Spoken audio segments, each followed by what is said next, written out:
Hello everyone, welcome back to the kitchen table. Today on the kitchen table, just a quick update about an announcement that DJI kind of quietly put onto their website a few days ago, relating to changes to the motors that are going to be being put onto new Phantom 3s.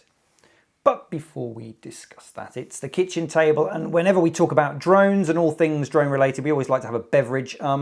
Early morning again, and a very, very rainy day, I'm afraid, so no flying today. But I'm on the coffee again. As usual, I'm afraid it's the Monsoon Malabar, my go-to at the moment, so cheers.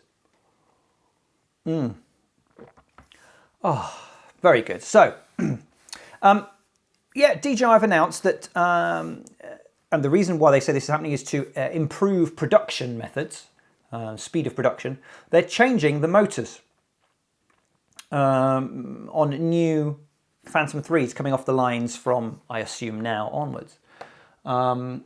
Because they've changed the motors, they're also going to be producing a different main circuit board. As those of you who saw my how to open this up video and why you probably shouldn't bother, we've now gone from a scenario in here where there's no separate ESCs.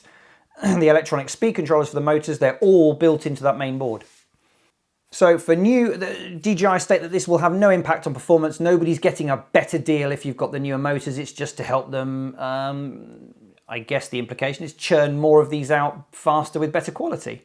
Now, the slight concern I have over that is that you cannot mix and match. So you need to be very careful. If you have an existing Phantom 3 and you have a bit of a prang and you damage a motor or it starts to wear out and you want to replace it, you've got to make sure that when you're ordering in your spares, you order in the appropriate motor that matches the board that you've got. So if you've got an original one, you need to get one of these. Excuse me, you need to get one of these again, which, as you've seen from the image, looks very different. If you've got a new one coming off the line, you need to make sure that you're picking up the new spare motor. You cannot cross-match old motors with new board, nor can you replace new board and run old motors. Now, DJI have said, look, there's going to be no problem. You'll still get service and support no matter what you've got. And that's fine. But my concern comes down the line a bit, because it doesn't really, to me, make any economical sense. If you're saying you've made this change to make manufacturing improvements, it makes no sense to have two separate lines churning out two different sets of motors and two different sets of boards for one product. So my concern would be, at what point in the future are they going to turn around and go, actually, no, we're discontinuing these? Which means that if you come to that point in the future, if that does happen and you need to replace a motor on your original P3, you're going to have to buy 4 brand new style motors and the brand new style board to run them on, if there aren't any more stocks of these floating about.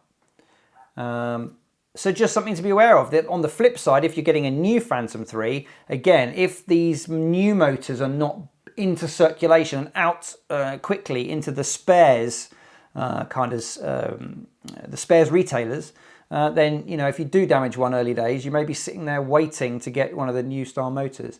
Just interesting. I thought, I have some worries about that in the future, about at what point do they turn around and discontinue, because surely they must. It makes no sense to have made a change and then not run parallel forever.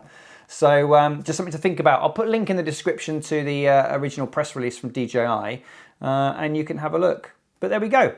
Hopefully that was interesting and useful to some. Until next time on the kitchen table, cheers.